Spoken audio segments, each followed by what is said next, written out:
Subscribe now and press the bell icon. Never miss an update. Start. इस न्यायालय का यह विचारणीय मत है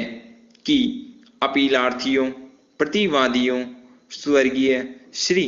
कमलचंद के विधिक प्रतिनिधियों की वर्तमान प्रथम अपील मंजूर किए जाने योग्य है और विनिर्दिष्ट पालन की आक्षेपित डिक्री अपास्त किए जाने योग्य है।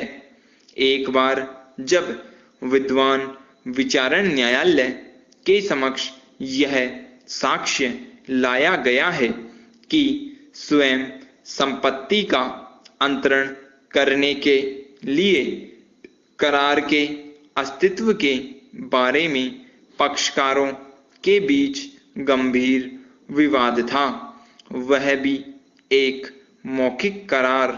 तो विनिर्दिष्ट पालन की डिक्री जो निर्विवाद रूप से विद्वान विचारण न्यायालय के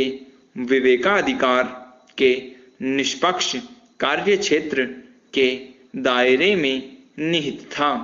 तो निचले न्यायालय द्वारा मंजूर नहीं किया जाना चाहिए था। मात्र तथ्य यह है कि स्वयं पक्षकारों के बीच करार के संबंध में दो स्वतंत्र साक्षी और शहर के प्रतिष्ठित दो दखलंदाजों के बयान से पर्याप्त रूप से यह दर्शित होता है कि विद्यमान पक्षकारों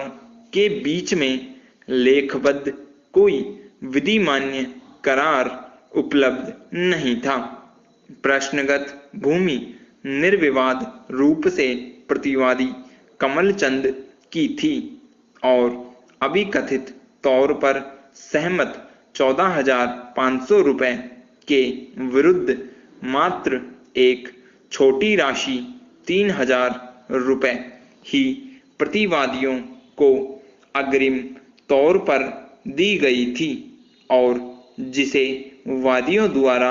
कभी भी संदत्त या दिया नहीं गया। प्रथम दृष्टया 8 रुपए प्रति वर्ग गज की दर काफी कम थी और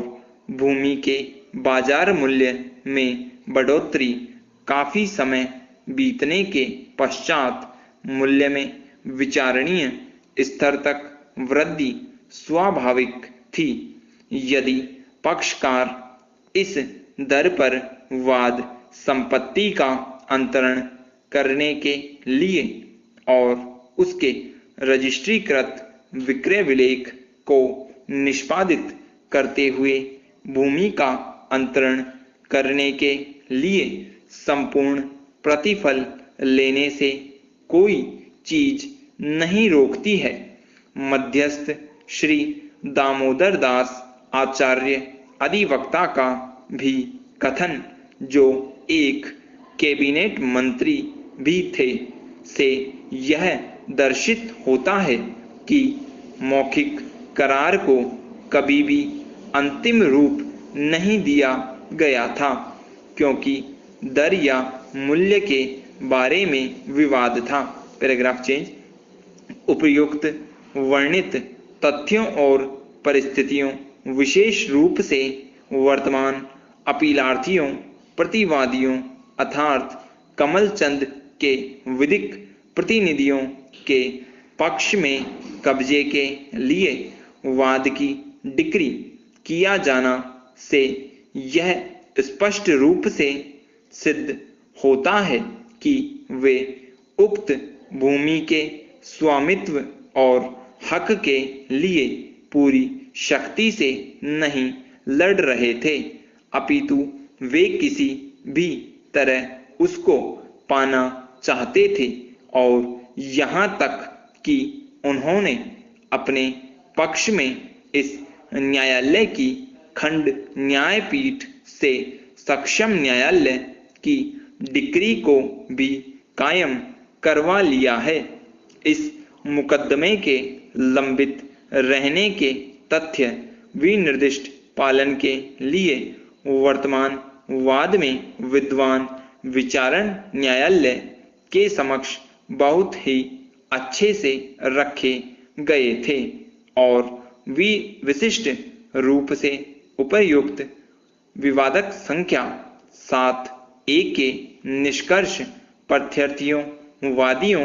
गंगाराम और जगदीश के विरुद्ध अभिलिखित किए गए थे, जो सुनिश्चित रूप से यह सिद्ध करता है कि इसमें उनके पक्ष में ऐसी भूमि के अंतरण के लिए वादियों के पक्ष में ऐसा कोई मौखिक करार नहीं हुआ था। इन परिस्थितियों में प्रतिवादियों अपीलार्थियों के पक्ष में कब्जे की प्रतिकूल डिक्री में संपत्ति का अंतरण करने के लिए विनिर्दिष्ट पालन की डिक्री मंजूर करना स्पष्टतः